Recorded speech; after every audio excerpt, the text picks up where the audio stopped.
तो देखिए लाइव तस्वीरें हम आपको दिखा रहे हैं, जहां इससे थोड़ी देर पहले की अगर बात करें तो वित्त मंत्रालय से वित्त मंत्री रवाना हो गई थी और अब आपको तस्वीरें हम यहां पर दिखा रहे हैं, जहां राष्ट्रपति द्रौपदी मुर्मू से मिलने के लिए वित्त मंत्री निर्मला सीतारमण पहुंची है। यहां पर बाकायदा उनके द्वारा अनुमति ली जाएगी और पूरा लेखा जोखा उनको बताया जाएगा। इससे पहले हमने आपको तस्वीर दिखाई थी डिजिटल बजट की पहली झलक जो कि सामने आई थी, और अब तस्वीरें आपको हम दिखा रहे हैं जहां वित्त मंत्री निर्मला सीतारमण राष्ट्रपति से मिलने के लिए पहुंची है। और अब ये मुलाकात की आप तस्वीरें देख रहे हैं लाइव, जहां वित्त मंत्री निर्मला सीतारमण राष्ट्रपति द्रौपदी मुर्मू से मुलाकात कर रही हैं और जो ये बही खाता है वो उनके हाथ में यहाँ पर रखा गया है और अब वो अनुमति लेती हुई नजर आएंगी, बातचीत यहाँ पर की जाएगी। तो वित्त मंत्री निर्मला सीतारमण अपनी पूरी टीम के साथ राष्ट्रपति भवन में मौजूद हैं, चूंकि आज बजट में देश का पूरा आर्थिक रोड मैप आपको देखने को मिलेगा।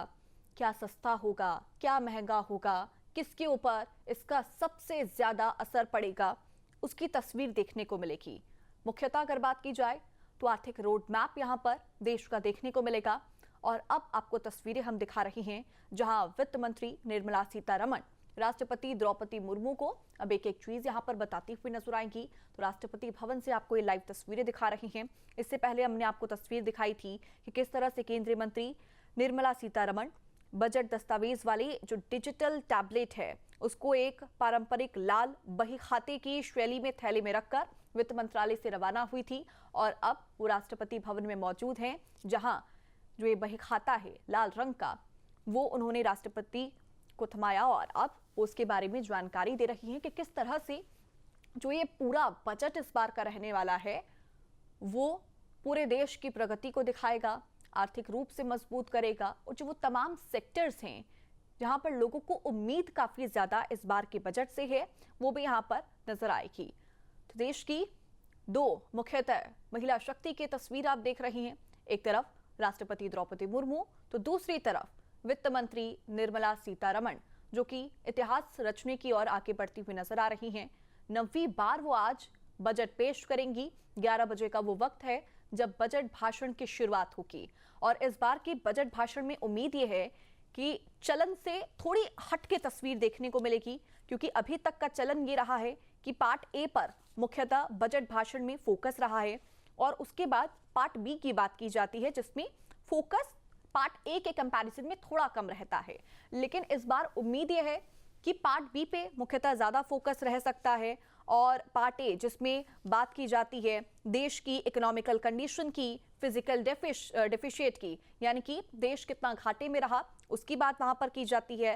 टैक्स और जो तमाम बड़े बड़े नीतिगत घोषणाएं होती हैं उसको लेकर विस्तार से जिक्र किया जाता है। और इस बार अगर उम्मीद जो जताई जा रही है पार्ट बी की, जिसमें मुख्यतः छोटे या फिर जो सीमित दायरे होते हैं उसको लेकर जिक्र किया जाता है, उसमें विस्तार से चर्चा हो सकती है। अब आज चूंकि बजट पेश होने वाला है तो लोगों की इसको लेकर उम्मीदें काफी ज्यादा है, चाहे आप रेल सेक्टर की बात करें, एग्रीकल्चर सेक्टर की बात करें, वहां पर सबसे ज्यादा लोगों को उम्मीद है जो किसान सम्मान निधि योजना है, जिसमें पिछले 2 से 3 साल तक इसको लेकर चर्चा हो रही है कि उसमें जो राशि है उसमें बढ़ोतरी की जा सकती है। अब देखना होगा कि क्या किसानों को यहाँ पर एक उम्मीद जो लगी हुई है वो रंग लाएगी उनकी, क्या उनकी उम्मीदों पर सरकार खरा उतरेगी, उसको लेकर भी तस्वीर 11 बजे के बाद ही स्पष्ट हो पाएगी। लेकिन सबसे बड़ी बात यह भी है कि क्या जो रक्षा क्षेत्र है उसमें एक बड़ा उछाल देखने को मिल सकता है, उस पर भी सबकी नजरें टिकी हुई हैं। अभी तक आपने तस्वीर देखी है कि किस तरह से रक्षा के क्षेत्र में भारत ने प्रगति की है। पिछले एक पूरे दशक की अगर बात की जाए, भारत लगातार रक्षा के क्षेत्र में आगे बढ़ा है। कई बड़ी बड़ी तस्वीर आपने देखी है, चाहे राफेल की अगर आप बात करें या फिर रक्षा के क्षेत्र में भारत किस तरह से आगे बढ़ता हुआ नजर आया उसकी यहाँ पर बात करें। लेकिन अब उम्मीद यह है कि जितना धनराशि अभी तक रक्षा क्षेत्र में लगाई गई थी उससे बढ़ाकर यहां पर धनराशि लगाई जा सकती है। उसके अलावा मिडिल क्लास की जो 5 बड़ी उम्मीदें हैं वो भी यहां पर टिकी हुई है। सबसे पहला इनकम टैक्स, क्योंकि नए इनकम टैक्स रिजीम में स्टैंडर्ड डिडक्शन की अगर बात करें तो 75,000 से बढ़ाकर 1 लाख हो सकता है, इसको लेकर उम्मीद है। वहीं जो सैलरीड है उसकी 13 लाख तक की जो इनकम है वो टैक्स फ्री हो सकती है। उसके अलावा जो पूरा प्रोसीजर है उसको भी सरल करने की उम्मीद यहां पर है।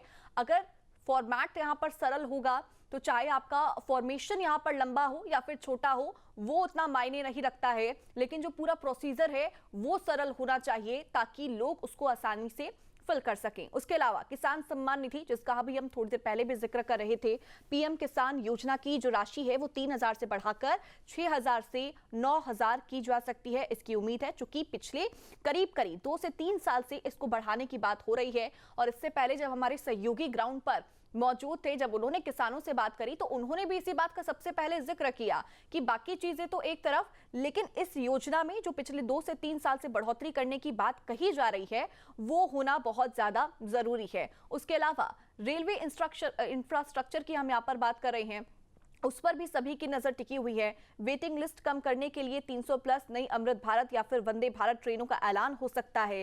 रेलवे को अभी तक सबसे बड़ा फंड भी मिल सकता है, इसकी उम्मीद भी है। जनरल डिब्बे भी यहाँ पर बढ़ाए जा सकते हैं क्योंकि सबसे ज्यादा लोग उसमें ट्रैवल करते हैं। उसके अलावा भी कई तरह की सुविधाएं यहाँ पर मुहैया हो सकती हैं और सबसे बड़ा फंड मिलने की उम्मीद भी रेलवे को इस बार है। वहीं पीएम सूर्य घर योजना का भी जिक्र यहाँ पर किया जा सकता है। बजट में 2 kW तक के सोलर सिस्टम पर सब्सिडी को 30,000 रुपए प्रति किलोवाट से बढ़ाकर करीब 40,000 करने का भी ऐलान किया जा सकता है। उसके अलावा आर्थिक सर्वे पर भी सभी की नजर है क्योंकि जीडीपी ग्रोथ यहां पर लगातार बढ़ती हुई नजर आ रही है। अब देखना होगा कि जो उम्मीद जीडीपी ग्रोथ से है 7.2 वो यहां पर फुलफिल होते हुए आने वाले कुछ सालों में नजर आएगी या फिर नहीं।